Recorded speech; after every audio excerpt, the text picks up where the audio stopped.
सुधा news देख रहे हैं आप। मैं हूं आपके साथ गुंजन नायक। आपको बता दें इस समय हम मौजूद हैं बिट्टू बजरंगी के घर से फिर से लाइव, और आपको बता दें कारण क्या है। परसों फरीदाबाद में ही शौर्य जागरण यात्रा निकाली जाएगी। विश्व हिंदू परिषद बजरंग दल के द्वारा आखिरकार कितने लोग इसमें शामिल होने वाले हैं और क्या क्या टाइमिंग रहने वाली है, वो खुद ही बिट्टू बजरंगी से व उनके अन्य जो साथ में लोग मौजूद हैं उनसे जानते हैं। जी बिट्टू जी नमस्कार। बताइए। जी, जय श्री राम, जय गौ माता की, भारत माता की जय। मैं आपका छोटा बड़ा भाई, बच्चे जैसा विजय कट्टर हिंदू आज बिट्टू बजरंगी भाई के पास आए, पंकज भाई और मैं। एक फरीदाबाद के अंदर शौर्य जागरण यात्रा निकाली जा रही है, जहां पर तरसूल दीक्षा भी करवाई जाएगी। जो बचे हुए कार्यकर्ता, जो बचे हुए जुड़ना चाहते हैं, जो बजरंग दल विश्व हिंदू परिषद से, विषय यह है कि फरीदाबाद के अंदर कम से कम 27 लाख लोगों की आबादी है, जिसमें से 25 लाख तो सनातनियों की आबादी है। तो मैं उम्मीद करता हूं कि जितने भी हमारे फरीदाबाद वासी हैं, 25 लाख सनातनी, उस दिन अपने घर, अपने बंगले, अपने ऑफिस और जो बड़ी बड़ी BMW जैगुआर बड़ी बड़ी गाड़ियां हैं जो आप घूमते रहते हो, लेकिन एक दिन 15 तारीख को सनातन के लिए आप निकाल के उस दिन वहां पहुंचे और इस यात्रा को एक भव्य रूप दें। इस यात्रा से एक मैसेज पूरे भारत में पहुंचे कि जिस तरीके से बांग्लादेश और पाकिस्तान और अन्य एरिए और अन्य स्टेट में जिस तरीके से सनातनियों के संग बर्बरता से उनकी हत्या और उनकी बहन बेटियों की हत्या हो रही है, तो वो ऐसी यात्राओं में ही पता लगेगा। और मीटिंगों में आपको ये सब चीजें पता नहीं लगा। आप तो शादी, बर्थडे, क्लब, डिस्को, बारों में बहुत जाते होंगे। अभी न्यू ईयर आने वाला है, ट्विंकल ट्विंकल करने के लिए आप पहाड़ों पे पहुंच जाओगे, पहाड़ों के सारे रोड जाम कर दोगे। लेकिन अगर आप इस यात्रा पे नहीं पहुंचे ना, तो इससे ये पता लगेगा इस फरीदाबाद में 25 लाख सनातनी नहीं रहते। भाई जितने भी बड़े बड़े भाई हैं हमारे, चाहे वो 1000 किले का आदमी हो, चाहे 50 किले का आदमी हो, चाहे 10,000 करोड़ का मालिक हो, भैया वो आप अपने लिए हो। आज बांग्लादेश के अंदर ये हालात हैं कि वहां के लोग अपने 10-10, 5-5, 3-3 करोड़ के बंगलों को देकर के यूं कह रहे कि बस मेरी बेटी को छोड़ दो, मेरी बेटी बच्चियों का बलात्कार मत करो। तो कभी भविष्य में अगर ऐसी भारत के अंदर ऐसे हालात होते हैं, तो आप ऐसे आरोप मत लगाना कि कोई आपके बीच में आपको जगाने के लिए और बताने के लिए नहीं आए थे। जिस तरीके से पंकज भाई और बिट्टू भाई दिन रात अपना घर परिवार त्याग करके इस फरीदाबाद के हिंदुओं को जागरूकता के लिए, जागराने के लिए रात भर लगे रहते हैं। कभी बहन बेटी का मामला, कभी गौ माता का मामला, कभी गौकसी का मामला, कभी लव जिहाद, कभी कुछ लैंड जिहाद पर लगे रहते हैं। कहीं इन्होंने आपके 25 लाख सनातनियों का अपने कॉन्ट्रैक्ट साइन नहीं कर रखा है इन दो भाइयों ने हमारे। तो ये मेरा एक छोटा सा मैसेज था। बाकी हमारे पंकज भाई, बिट्टू बजरंगी भैया बोलेंगे। जय श्री राम, जय गौ माता, भारत माता की है जी। शुरुआत कहाँ से है? शुरुआत पंकज जी बताएंगे। नमस्कार पंकज जी। जय श्री राम। सभी से निवेदन है मेरा फरीदाबाद के क्षेत्रवासियों से कि ये यात्रा जो भी मेरे भाई ने बताई कि बजरंग दल द्वारा, भाई बजरंग दल तो सानिध्य कर रहा है, यात्रा आपकी है, समाज की है। और सबसे बड़ी बात ना, इसमें हमारा कोई ऐसा विशेष योगदान है, योगदान आप लोगों का रहने वाला है, आपके सहयोग से निकल रही है। और सबसे बड़ी बात यह भी है कि आपकी जागृति ही ये परिचय देगी कि हमें अपने फरीदाबाद को मेवात बनने देना है नहीं देना, हमने अपने फरीदाबाद को कश्मीर बनने देना है नहीं देना। तो मेरे भाइयों, सबको ये ध्यान रहे कि ये फरीदाबाद जिसमें आज 25 लाख से ऊपर की आबादी सनातनियों की रह रही है, वो हिंदुओं की आबादी है। और बार बार दिखाई जा रही है कि हिंदू यहाँ पे जाग चुका है। और हमारा वो क्षेत्र जहां पर आज मुस्लिम समाज या फिर अन्य कोई भी समाज अपने आप में ये कहते हुए घबराता है कि भाई मैं यहाँ पर किसी भी बहन बेटी को ना छेड़ूं। और मैं तो सबसे कहता हूं, चाहे वो हिंदू हो, मुस्लिम हो, कोई भी हो, किसी भी बहन बेटी के साथ अत्याचार ना हो। और इसमें शौर्य का प्रतीक यही है कि सभी यहाँ पर जागृत हो चुके हैं, अपने आप में जागृत। और फिर एक सबसे बड़ी बात ये बार बार चलती है कि बटेंगे तो कटेंगे।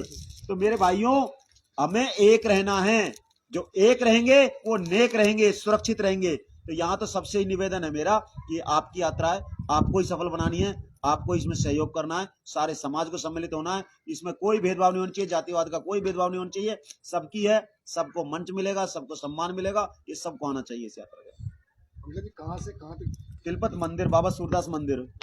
सामाजिक समरसता का सबसे बड़ा परिचय बाबा सूरदास मंदिर मिलता है, जिसमें कोई भी ये ऊंच नीच की भाव नहीं होती, वो मंदिर।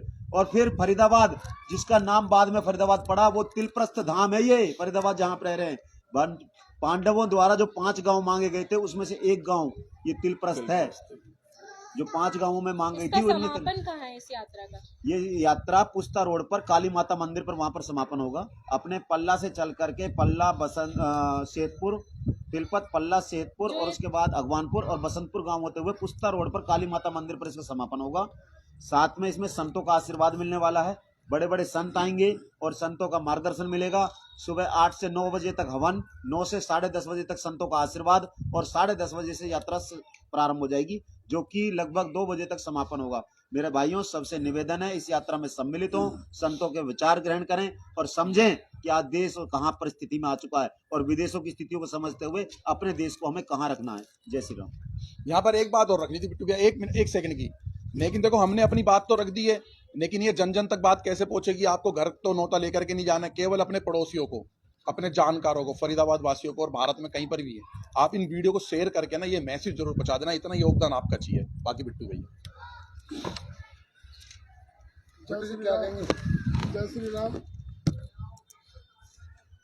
बटोगे तो कटोगे और घटोगे तो मिटोगे। मैंने इसमें यह और जोड़ दिया है, अगर घटेंगे तो मिटेंगे भी। हमें जनसंख्या पे भी ध्यान देना पड़ेगा। उनके 12 और हमारे 2, हम 2 अपने बच्चों के लिए पालन पोषण करते हैं, कमाई करते हैं, कोठी बंगला खड़ा करते हैं। उन 2 बच्चों का भविष्य कैसा होने वाला है, ये आने वाले टाइम में आपको खुद पता पड़ जाएगा कि जहाँ पे जिहादियों की संख्या, पंचर छाप की संख्या ज़्यादा होती है, वहाँ पर ये कैसा नंगा नाच करते हैं। ये आपका उदाहरण आप बांग्लादेश में देख रहे हो, मेवात में देख रहे हो, बांग्लादेश में देख रहे हो, बंगाल में देख रहे हो, हर जगह है। और ये सनातन धर्म ऐसा है जिसमें सभी धर्मों के लोगों का भला भी है, क्योंकि सनातन धर्म सिखाता है सभी का कल्याण हो, प्राणियों में सद्भावना हो। तो जो ये यात्रा निकल रही है, पंकज भाई ने बताया, मेरे एक छोटे भाई हैं, और मुझे खुशी है इस बात की कि अब हम जैसे बड़े बूढ़े 10-5 साल बाद थोड़े रिटायर हो जाएंगे, काम तो मरते दम तक करेंगे, लेकिन हमारे युवा आगे आ रहे हैं। ये हमारी खुशी है कि ये आने वाली जो पीढ़ी है वो भी जगे। कोई एक आदमी की बस की नहीं है, ये सारे काम मिल के समाज को जागृत होना पड़ेगा, तभी हमारी बहन बेटियाँ सुरक्षित रह पाएंगी। तो पंकज भाई, हमारे विजय भाई ने जो बीड़ा उठाया है, ये बजरंग दल जो भाई ने बताया, सभी बजरंग दल के सभी कार्यकर्ता हैं, जितने बजरंगी होते हैं ना, जो हनुमान जी के अनुयायी होते हैं, वो सब अपने आप में नेचुरल बजरंगी हैं। कोई टैग नहीं है इसका, ये बजरंग दल है। वो जो परमात्मा को मानते हैं, इस देव को मानते हैं, वो सब बजरंगी हैं। भारी संख्या में सभी फरीदाबादवासी और जरूर पहुँचे, और आज नहीं तो कल, नहीं तो पछताना पड़ेगा, नंबर सभी का आएगा। इस यात्रा में हमारे साधु संत के अलावा दुर्गा शक्ति माता की बहन बेटी शामिल होंगी, और अन्य एनसीआर के क्षेत्र से और मेवात से और तुम्हारा गुड़गांव से, दिल्ली से और यूपी से, अन्य अन्य क्षेत्रों से लोग इसमें शामिल होंगे और एक एकता का संदेश देंगे, और उसी में सभी की भलाई रहेगी। क्योंकि हिंदू बटेगा तो घटेगा, और अपनी एकता दिखाएं। और 15 तारीख को समय से पहुँचे, 8 बजे प्रोग्राम चालू हो जाएगा। और जब हम 3 घंटे की फिल्म देख सकते हैं और फिर चले जाते हैं, तो समाज के लिए समय निकालना पड़ेगा। ये सभी से मेरा विनती है, हाथ जोड़ के, कि अपना कीमती समय निकाल कर रैली को सफल बनाएं, और ये सब शांति से हमारी रैली होएगी। हमारा मकसद है हिंदू एकता दिखाना और जागृति फैलानी अपने हिंदू भाइयों में। जय श्री राम। पंकज जी, कितने बजरंगी शामिल होंगे इस यात्रा में? बजरंगी कैसे? कोई संख्या नहीं होती भाई साहब, वो तो हिंदू समाज के ऊपर डिपेंड करता है कि वो कितना जागता है। मैं मेवात से बिलोंग करता हूँ, गांव मेरा भादस है, और वो क्षेत्र, जिस क्षेत्र के अंदर आज हिंदू 12% रह गया। सन 1966 में जब हरियाणा बना था, तो ये वही मेवात था जिसके अंदर हिंदुओं की आबादी 36% थी, 33 से 36%। आज वहां पर 12% रह गया है। मेरे भाइयों, आज वहां का बजरंगी यानी वहां का युवा, वहां का हिंदू एक होता है, तो इसलिए होता है क्योंकि उन्हें पता है कि वहां उनकी संख्या कितनी है। मेरे भाइयों, अपनी संख्या घटने से पहले एक हो जाओ, जो अन्यथा भविष्य में आपको मेवात जैसी स्थितियां न देखनी पड़े। मेवात जैसी स्थिति न, जहां आप ये लगा लो मूर्ति पूजन या फिर अन्य तरह के किसी भी तरह के कलावा देख करके आपके हाथ ना काटे जाएं, माथे पे तिलक देख करके आपकी गर्दनें ना काटी जाएं, साथ में आप जब पूजा पाठ करने जा रहे हो तो ये बता के ना जा सको लोगों को कि मैं पूजा पाठ करने जा रहा हूँ। मेरे भाई, फरीदाबाद है, आपका हिंदू क्षेत्र है, इस हिंदू क्षेत्र को हिंदू बनाने के अपनी अहम भूमिका निभाएं। मेवात जैसी स्थिति यहाँ पैदा ना हो, ये ऐसा ही मेरा निवेदन है सभी से। सुरक्षा के इंतजाम सुरक्षा से हम बजरंगी हैं, स्वयं सुरक्षा करेंगे भाई। हमारी बजरंग दल की जो सेना का निर्माण हुआ था, इसका जब विश्व हिंदू परिषद निर्माण करा, किस लिए करा था? जब लखनऊ के अंदर राम जान की यात्रा निकाली जा रही थी, जब वहां की उस समय की परिस्थिति सरकारों ने जब सुरक्षा देने से मना कर दिया था, उस समय बजरंगियों का आह्वान करा गया था, उन्होंने संतों की सुरक्षा करी। ये बजरंगी स्वयं सुरक्षा देते हैं, हमें सुरक्षा की आवश्यकता पड़ेगी? हम समाज को सुरक्षा का काम करते हैं।